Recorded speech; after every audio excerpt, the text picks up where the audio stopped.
Se réveiller à 3 heures du matin influence votre énergie toute la journée et impacte votre santé. Cela affaiblit votre système immunitaire, perturbe votre récupération et augmente le risque de maladies chroniques de 50%. Mais écoutez bien ce que je vais vous dire maintenant. Le problème ne commence pas à 3 heures, il commence le soir. Et ce n'est même pas l'heure du coucher le facteur principal. Ce que vous faites entre 19 heures et 22 heures a un impact direct sur votre nuit et sur votre vie. On va parler de la marche dans un instant. C'est un levier puissant. Mais avant ça, on va parler des erreurs invisibles du soir que vous faites presque tous les jours sans vous en rendre compte. Après le dîner, tout semble normal. Vous avez mangé, vous avez travaillé, vous avez géré vos responsabilités, alors vous vous asseyez, le canapé vous accueille, la télévision s'allume presque automatiquement. Le corps se relâche, du moins, c'est ce que vous pensez. En réalité, c'est souvent là que tout se joue. Ce moment entre 19 heures et 22 heures, que vous considérez comme anodin, est en train de conditionner votre nuit sans que vous le réalisiez. Vous passez d'une journée active à une immobilité quasi totale. Votre dépense énergétique chute brutalement. Votre métabolisme ralentit. Votre corps, qui vient de recevoir un apport alimentaire, n'est plus stimulé par le mouvement. Il stocke, il régule difficilement. Il hésite. Et pendant que vous pensez « je me repose », votre organisme, lui, ne bascule pas aussi facilement en mode récupération. La lumière artificielle, surtout celle des écrans, envoie encore des signaux d'éveil à votre cerveau. Elle maintient une forme de vigilance subtile, pas forcément visible, pas forcément consciente, mais réelle. Votre système nerveux ne redescend pas complètement. Il reste en tension légère, comme un moteur qui tourne au ralenti sans jamais s'éteindre. Ajoutez à cela l'immobilité prolongée. Quand vous restez assis longtemps après le dîner, la régulation de la glycémie peut devenir moins stable. De petites fluctuations peuvent apparaître au cours de la nuit. Et ces variations, même légères, peuvent suffire à déclencher des micro-réveils. Vous ne faites pas le lien. Vous pensez que c'est l'âge, que c'est normal. Pourtant, votre soirée a déjà préparé le terrain. Le cortisol, l'hormone de vigilance, suit un rythme précis. Il doit progressivement diminuer le soir pour laisser place à l'endormissement profond. Mais si votre corps ne reçoit pas le signal clair de transition, mouvement léger, baisse progressive de stimulation, rythme plus naturel, cette descente peut être incomplète. Vous vous endormez, oui, mais votre système reste partiellement chargé. Et à 3 heures du matin, le moindre stimulus interne peut suffire à vous sortir du sommeil profond.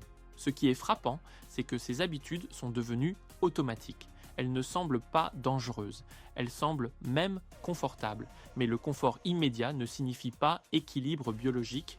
Vous ne faites pas d'erreur volontaire, vous suivez un schéma, dîner, canapé, écran, immobilité, lumière artificielle, peu de mouvement, réveil nocturne, fatigue et le cycle recommence. Ce que vous devez comprendre, c'est ceci. Votre soirée prépare votre nuit. Chaque détail compte. Chaque signal envoyé à votre corps influence la qualité de votre récupération. À partir d'un certain âge, votre organisme devient plus sensible aux déséquilibres subtils. Ce qui passait inaperçu à 30 ans devient déterminant à 50. Cela signifie une chose très simple. Si vos habitudes du soir peuvent fragiliser votre sommeil, elles peuvent aussi le transformer. Vous avez un pouvoir direct sur ce qui se passe à 3 heures du matin. Pas par hasard, pas par chance, par ajustement précis. Et il existe un levier simple pour corriger ça. Et ce levier est d'une simplicité presque déroutante. La marche du soir. Une marche tranquille, après le dîner, pratiquée régulièrement et avec intention, suffit à envoyer à votre corps le signal clair que la journée se termine et que la récupération peut commencer. Vous venez de comprendre que votre soirée prépare votre nuit. Alors au lieu de passer brutalement de la table au canapé, vous créez une transition active. Vous envoyez à votre corps un signal clair. La journée se termine, on descend progressivement en pression. Biologiquement, ce que vous faites est puissant. D'abord, vous aidez votre cortisol à redescendre naturellement.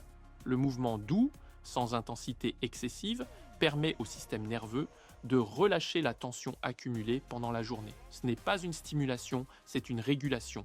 Vous ne cherchez pas la performance, vous cherchez l'équilibre. Ensuite, vous stabilisez votre glycémie. Après le dîner, votre corps gère l'apport énergétique.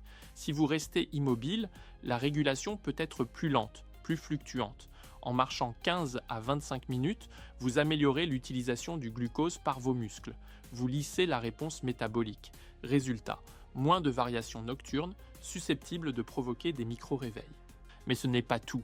La marche favorise aussi la baisse naturelle de la température corporelle plus tard dans la soirée. Et cette baisse est un signal clé pour l'endormissement profond. Le sommeil n'arrive pas par magie, il arrive quand le corps reçoit les bons signaux physiologiques. En marchant après le dîner, vous préparez cette bascule biologique.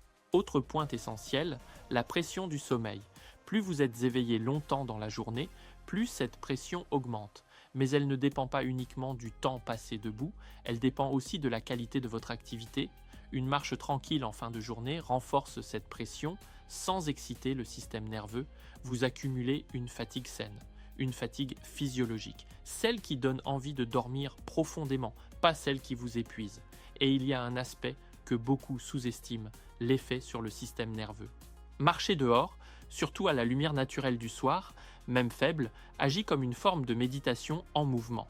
Votre respiration se régule, vos pensées ralentissent, le rythme devient plus stable, vous sortez du flux constant des écrans, des informations, des stimulations artificielles. Votre cerveau comprend que la journée se clôture. Ce n'est pas un remède miracle, c'est un rééquilibrage naturel. Votre corps est conçu pour bouger après avoir mangé. Il est conçu pour alterner activité et récupération de manière fluide. En restaurant ce schéma simple, vous respectez votre biologie au lieu de la contrarier. Et surtout, c'est accessible à presque tout le monde. Pas besoin d'abonnement, pas besoin d'horaire compliqué. Vous terminez votre repas, vous mettez une veste si nécessaire et vous marchez dans votre quartier, à la campagne, autour de votre immeuble, peu importe l'environnement. Ce qui compte, c'est la constance. Comprenez bien ceci, ce petit ajustement quotidien peut transformer la qualité de vos nuits. Il peut réduire ces réveils à 3 heures, il peut approfondir votre sommeil, il peut stabiliser votre énergie le lendemain. La marche du soir n'est pas spectaculaire, elle est stratégique et c'est précisément pour cela qu'elle est puissante. Pour que cette marche du soir devienne réellement efficace, il est essentiel de la pratiquer intelligemment avec une approche simple et cohérente. L'objectif n'est pas de vous fatiguer davantage, ni de transformer ce moment en contrainte supplémentaire, mais d'installer une transition physiologique claire entre la journée active et la nuit réparatrice. 15 à 25 minutes suffisent largement pour obtenir un effet significatif. Certaines personnes iront jusqu'à 30 minutes, mais en dessous de 15 minutes, l'impact devient plus limité. Ce temps est un minimum stratégique, pas une performance à battre.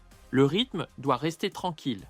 Vous devez pouvoir marcher en respirant calmement, sans être essoufflé, sans chercher à accélérer. Si vous transformez cette marche en entraînement intense, vous risquez au contraire de stimuler excessivement votre système nerveux et de retarder l'endormissement. Le but est précisément inverse, faire redescendre la pression accumulée durant la journée tout en augmentant progressivement la pression du sommeil.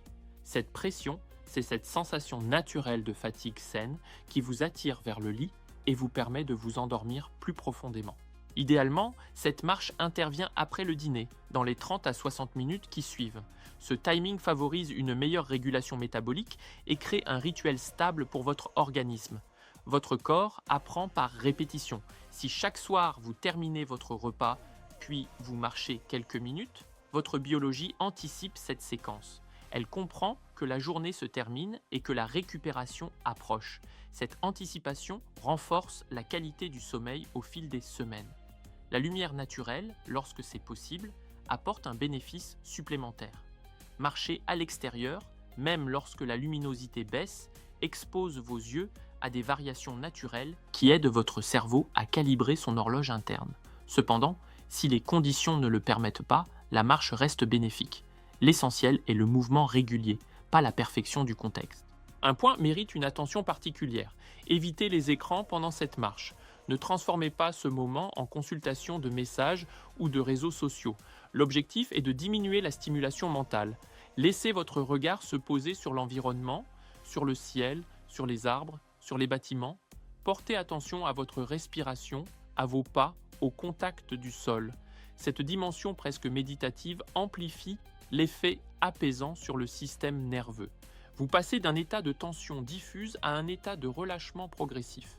Ce rituel simple, répété chaque soir, peut transformer votre façon d'aborder la nuit. Vous ne subissez plus vos réveils nocturnes, vous préparez activement un sommeil plus stable.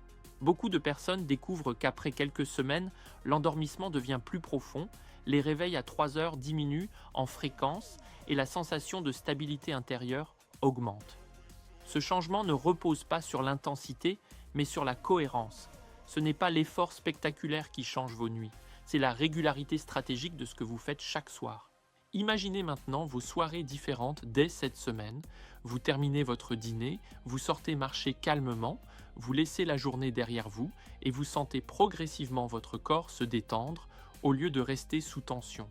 Après quelques jours seulement, vous pourriez constater moins de réveils nocturnes, un endormissement plus profond, une sensation de stabilité intérieure plus marquée et un esprit moins agité au milieu de la nuit.